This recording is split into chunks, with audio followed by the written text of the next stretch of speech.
बाबा नमस्कार. नमस्कार. तुमचं काय नाव आहे? भगवंत बाबूराव गायकवाड. आता तो जो मुलगा हरवलेला आहे त्याचं काय नाव? कृष्ण सोमनाथ गायकवाड. तो तुमचा कोण आहे? नातू आहे. तुमचा नातू? हा. तर तुमच्याकडे का नाही? आमच्याकडे ते इथं सोनबाई नांदलीच नाही तर कसं राहील. तुम्ही प्रयत्न केला त्यांना नांदवण्याचा? हो, नांदवण्याचं म्हणजे मी माझ्या 2 मेवण्या पाहुणे रावळे तिथं आणायला लावले, पण तिने काही दातच नाही दिली येण्याची. बाबा तुमचा हा तसा कौटुंबिक विषय आहे, हा. काही बातमीचा विषय नाही नाही, बरोबर आहे. मुलगा हरवला त्याच्यामुळे असे प्रश्न येतात. हा, नाही बरोबर आहे. मग तुम्ही पुन्हा प्रयत्न किती वेळा केले? हो बरोबर. त्यांनी जेवढं कंप्लेंट केली आम्हाला पोलीस स्टेशनला बोलावलं. मी सांगितलं पोलीस साहेबांना त्याची लवकर इन्क्वायरी झाली पाहिजे साहेब, आमचा नातू आहे. पोलीस काय म्हणतात? ते म्हणतात चालली चौकशी चालू आहे. तुम्हाला काय संशय आहे? आम्हाला संशय आहे का हा मुलगा आहे ना त्या गोरक्षे गोडसे आणि ती सुवर्णा यांनीच कुठेतरी जडून ठेवला असेल. सुवर्णा तुमच्या कोण? सुनबाई. तुम्ही त्यांना विचारलं नाही का? नाही विचारलं, बोललं भाषण. रस्त्याने जाताना शिव्या देतात, कोर्टात तारखेला गेलं तर पाहिलं शिव्या देतात. मी जाताना तारखेला जाताना या भाषेला संघ घेऊन जातो, त्यांच्यापासून मला धोका आहे. धोका आहे? हा. ते रस्त्याने जाताना शिव्या देतात मला इथं डायरेक्ट. केस कुठली? ते जमिनीची. मी जमीन विकली ना. जमीन विकली? हा. का बरं विकली? जमीन विकली. माझी ही मंडळी आहे ना, त्या मुलीच्या जन्मापासून कायम आजारी. मोठी मुलगी तिची कायम आजारी. माझी परिस्थिती नाजूक. मला 6 एकर 10 गुंठ जमीन मी 2008 साली खाती फोडली. याच्या नावावर 2 एकर केली, मंडळीच्या नावावर 2 एकर, माझ्या नावावर 2 एकर ठेवली. माझ्या परिस्थितीनुसार लोकांचं कर्ज झालं माझ्यावर भरपूर. मग लोक जमीन मागत होती, पण मी म्हणलं लोकांना दिली तर मला कोणी सांभाळणार नाही. मग मी माझ्या मेवण्याची मुलं आहेत, यांना हातापाया पडून यांना मला हे घेतच नव्हते. 2 वर्ष डॉक्टरला मी सांगायचा, बाळा माझी जमीन घे, तुझं कर्ज मुक्त कर. तो म्हणायचा मामा कधीही कर्ज द्या, पण तुमची जमीन नको, आमची आत्याची आहे. मी रागवायचं देऊन टाकली त्यांना. मग लोकांचे कर्ज देऊन टाकले, घर बांधायला काढले, डेव्हलप केली. इथं हे पलीकडची जमीन पडलेली ना सेम अशी होती. मग ही अख्खी जमीन 6 एकर डेव्हलप केली. विचार आहे मेजरला, अख्खी डेव्हलप केली कॉकलेनला. सुनबाई म्हणले आम्हाला सगळं खडक दिलंय. मग बघा ना जाऊन, चला मी येतो बरोबर. खडक आहे का काय? खडक आहे काय? बघा ना जाऊन.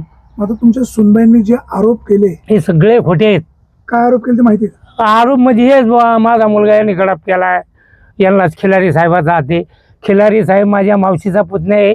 त्यांच्याकडे माझं फक्त कधी लग्न कार्य असेल तर जाणं येणं बाळासाहेबांकडे असं कार्यक्रमाचं, नाही तर इतर. खिलारी साहेबांचं नाव का घेतात? त्यांचं आता तिला काय कळलंय तिचं, तिला त्यांचं कोणी गुरु असेल का? हा, तिला कोणी असेल भेटला असेल तिला तिचं माहिती. पण खिलारी साहेबांना त्या जमिनीत तिच्या बाबतीत काहीच नाही. बाबा तुमचं वय किती? माझं वय आता 78च्या पुढे. मुलाचं वय किती? किती आहे तुझं वय? माझं वय 41. मग आता मुलाला किती दिवस अविवाहित ठेवायचं? पत्नी तर सोबत पाहिजे. बरोबर आहे. ते ताई जर नांदायला आल्या हा तर सगळे मागचे वाद सोडून तुम्ही एकत्र राहणार? लय वेळा. बाबा कॅमेरावर बोलताय. हा, लय वेळा राहणार सर. लिखी देईन कोर्टात. जमिनीवर हक्क त्यांचा कायदेशीर नाही आहे ना, नियमात असेल तो. नाही नेमत आहे ना. पण ती जे म्हणतात वडलूपारची जमीन आम्ही यांनी विकली, ही वडलूपारची जमीन माझ्या बापाची, त्यांच्या बापाची. तो गोरखला राईट नाही हा बोलण्याचा. ठीक आहे, तुम्ही तुमची जमीन विकू शकता, पण जी शिल्लक आहे हा किंवा त्यांच्या पतिराजांना जे आहे हा तर त्यांचा निम्मा हक्क आहे. हा, मग आम्ही कुठे नाही म्हणतोय. किंवा आई वडिलांचा पण हक्क आहे ना. ती नांदायला आली ना तर तिला आम्ही सांभाळू, पण आमचा मुलाचा शोध आहे ना त्यांनी लावून दिला पाहिजे. हा मुलगा आम्हाला त्या दोघांचा संशय. त्यांचं म्हणणं तुम्ही काहीतरी अहो ते म्हणले मग घातपात करण्याची गरजच काय? मला किती 5 मुलं आहेत. एक मुलगा वारस लागला असता. अहो वारस लागणार. मग आता समजा त्याचा घातपात केला तो वारस कोणी ते राहणारच ना. सुनबाई आहेत ना. आणि मग ती राहिलीच नाही का, वारस राहणारच ना कोणतरी. ते पण रडतात, तुम्ही पण रडतात. बरोबर आहे. लोकांनी काय समजायचं? तेव्हा जमिनीच्या बाबतीत आहे ना, मी विकलेली जमीन आहे आणि माझे कर्ज. मुलगा आहे ना, नातू आहे ना, हा. तुम्ही पण रडले, वडील रडले. हा, मग साहजिक. ताई पण रडतात. ते म्हणतात तुम्ही घातपात केला, तुम्ही म्हणतात त्यांनी. हा, मग याचा शोध करावा ना. आमचा शोध का लागत? आम्ही बी प्रयत्न चालू आहे. पोलीस स्टेशनला जाऊन आलो मी, त्यांना सांगितलंय सर का एवढं शोध लागला. एकत्र जाऊन पोलिसांना सांगू नाही. हा, ती आमच्या बरोबर आली पाहिजे ना. आली तर सांगाल? हा, सांगणार. संघ आली तर. मला एक सांगा, 3 तारखेला मुलगा गायब होतोय. 3 मे. 3 मेला गायब होतोय आणि पोलीस स्टेशनला किती दिवसांनी होतंय मला सांगा. म्हणजे 7 दिवस 10 तारखेपर्यंत पोलीस स्टेशनला ते असं म्हणाले आम्ही पोलिसांकडे गेलो होतो, पोलीस म्हणले नातेवाईकांकडे शोधा आणि मग तुम्हाला कळवतो. सर नातेवाईकांक शोधायला असे 7 दिवस तर राहायला लागते ना. आता फोन आहे, फोन निघलेत एका दिवसात अख्ख्या नातेवाईकांना फोन लावू शकतो आपण. अख्ख्या का नाही लावू शकत आपण? पोलिसांकडनं टाळाटाळ होते का? नाही असं नाही मी म्हणत पोलिसांकडून टाळाटाळ. पोलिसांना शोध का लागत नाही? पोलीस आता एकतर पोलीस मला साहेब त्या दिवशी म्हणले त्याच्याकडे जर मोबाईल असताना तर आपण एका मिनिटात तो सुद्धा मामाचा मोबाईल वापरायचा, तो इंस्टा वापरायचा, फेसबुक इंस्टा वापरत होता, फेसबुक वापरत होता. त्या दिवशी मी बघितलं फेसबुकला त्याची आयडी कृष्ण सोमनाथ गायकवाड म्हणून. ते मुलाबद्दल आहे ना चौकशी झाली पाहिजे. आम्ही पण जाणार आहे. यांनी पण टेकरला ठेवलं होतं, याला धमकी दिली तिनं, तू का टेकरला ठेवतो? म्हणजे आमचा अधिकार नाही, तिचा अधिकार फक्त वडलुंबारच्या इस्टेटीवरच का? तुमचा हक्क आहे ना असं. हा तुमचा पण नाव मग? यांचा मुलगा हा मग तिचा फक्त येऊन जाऊन वडलोपार मुलाच्या मुलगा सापडला पाहिजे. हा परमेश्वराला प्रार्थना तो जिवंत असला हा पाहिजे. बस. दुर्दैवाने उद्या काही झालं असलं तर तुमचा हात असेल तर परमेश्वर तुम्हाला पण माफ नाही नाही सुट्टीच नाही, योग्य ती कारवाईच व्हायला हा पाहिजे. सुट्टीच नाही, असं काय नाही, कोणी पण असो, आम्ही असू किंवा ते असू, सुट्टीच नाही. फक्त तिचं कोणी नुसतं पण असो. वडलोपारची जमीन आणि तिचा विकली संशय का? हवा नसेल तर विकली का? कोणी पण असो, आमचे सगळे मोबाईल ट्रॅक करून द्या पहा. विकली सगळे. म्हणजे 16 वर्षामध्ये जर हिने आम्हाला तांबे भरूनच नाही केला, आम्ही काय करणार म्हातारी माणसं? माझा ऍक्सिडेंट झालेला आहे, पाय मोडलेला आहे. हे भाषांचे जेव्हा मी 3 आतापर्यंत महिने कोविड मध्ये होती, 3 महिने ऑक्सिजनवर. तर ही लोकांना फक्त विचारायची ती बहिरी मेली का जिवंत आहे? बहीण वारली माझी ननद. तुमच्या पत्नीला सासूबद्दल एवढा आकस का?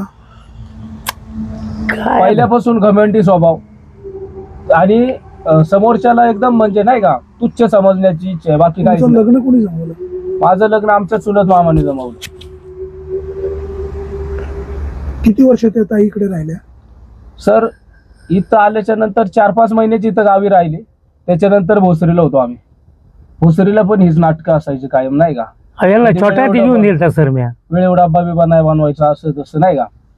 चैनीची सवय इकडे राहायची नाही का. आता त्या दिवशी तुमच्याकडं ज्यावेळेस बातमीत बोलली त्यावेळेस कसा फोटो होता तिचा आणि हा कसा फोटो आहे मला सांगा फक्त. ते प्रचंड रडत होते. तो असं नाही नुसते वडलोपार जमीन. अरे पण तुम्ही आमच्याकडे कधी पाहिले का? हा फोटो बघा सर, हा कोणाचा फोटो आहे? तिचाच फोटो आहे हा. ते ताईंचा फोटो आहे हा? हो कधीचा फोटो आहे हा? हा लग्नानंतरचा फोटो आहे. ते आता शाळे सांभाळतात ना. हा त्यावेळेस पुण्याला राहत होते म्हणून ना. अच्छा. नाही मग आता हा फोटो तुम्ही जुना का दाखवता? जुना नाही, आत्ता लाईव्हचा. एवढा पण जुना नाही सर, एवढा पण जुना फोटो नाही. तुम्ही दाखवण्यामागचं कारण काय? मग तेच सांगतो ना, चैनीची सवय आहे. अच्छा. सगळ्या चैनीच्या गोष्टी पाहिजे, सगळं आरामशीर पाहिजे. इथं आल्याच्या नंतर कष्ट करायला लागलं तर मग नवरा येणार. त्याच्यानंतर आहे ना सर सर्कल पुढं हे कुठे गेले ते मेजर, ते म्हणले ताई घरी आहे काय असं ते आपण मिटून. ती त्यांना काय बोलली माहिती आहे? म्हणली माझ्या नवऱ्याला तुझी बायको दे. मग ही तिची बोलण्याची लायकी आहे का? इतकी नीच जातीची. जाऊ दे आता मागचं सोडून देऊ. जर त्या ताई नांदायला आल्या हा आणि आपण सगळ्यांनी समझोता केला हा तर तुमची तयारी राहील. हा तयारी. तिच्या वाट्याला जे काही नियमात असेल ते गेलं पाहिजे. तिच्या वाट्याला माहिती नांदली इथं ना तरच. ते इथं राहिले तर हा. तुम्हाला सांभाळलं तर हा बस. शेवटी तुम्ही तुमचं कर्तव्य केलं पाहिजे. हा मुलगी म्हणून सांभाळ. हा बरोबर आहे. त्यांनी सुद्धा तुम्हाला आई हा. म्हणून जीव लावला पाहिजे. बरोबर आहे. यावर येतो सर ननंद, तिची ननंद माझी बहीण 9 महिने इथं माझ्याकडे आजारी होती. 9 महिने कंटिन्यू. पायाला आम्ही धागा बांधलो होतो, पोटाला जेवत नव्हतं. विचारा तिचे सासरे आहेत, या 2 मुली आहेत. मामा किती पळालं विचारा यांना. एक्सपायर झाली तर ती कधी मैतीला नाही आली, दसक्रियाला नाही आली. आणि आज यांचा हक्क काढून देते का ती? आम्हाला कळत नाही का भाच्यांना हक्क द्यायचा का त्यांचा नाही? हक्क आहे ना. मग आम्हाला जर कळतंय ना, नियमात येतो. आम्हाला कळतं का नाही भाच्यांचा हक्क आहे का नाही? आणि जे नियमात आहे जास्त मग ते अहो मी ज्यावेळेस हक्क सोडला तर तो भाग वेगळा आहे. अहो आम्ही ज्यावेळेस वकिलाकडे गेलो आणि तिने केस लावले हो त्यावेळेस मला वकिलाने सांगितलं बाबा मुलीचा हिस्सा द्यावा लागेल. त्यांना म्हणलं घेऊन टाका. मग तिच्याकडून फुटल्यावर ती मध्ये यांनी माझ्या भाषा बाजूला केल्या. ते काही अडचणी असतात. हा शिकलेल्या मुली आहे. कशाला कोणावर आपवाद येतात? संज्ञान व्यक्त 12वी संशय शिकलेली घेऊ मुलगी शकतो. आहे ती. ही पण 12वी शिकलेली मुलगी आहे. ह्या अनपढ आहेत का मला सांगा? अनपढ मुली आहेत का ह्या? यांना आम्ही तेव्हा- शिकवणं मग ते शिकणार.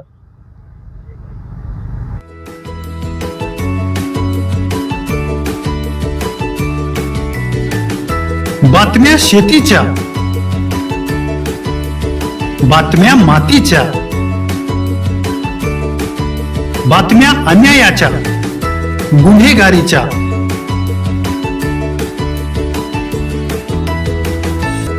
राजकारणाच्या आणि समाजकारणाच्या, शोषणाविरुद्ध बुलंद आवाज, जनसामान्यांच्या हुंकाराची गाज, सत्कार्याला प्रोत्साहन, दुष्कृत्याला अनुशासन,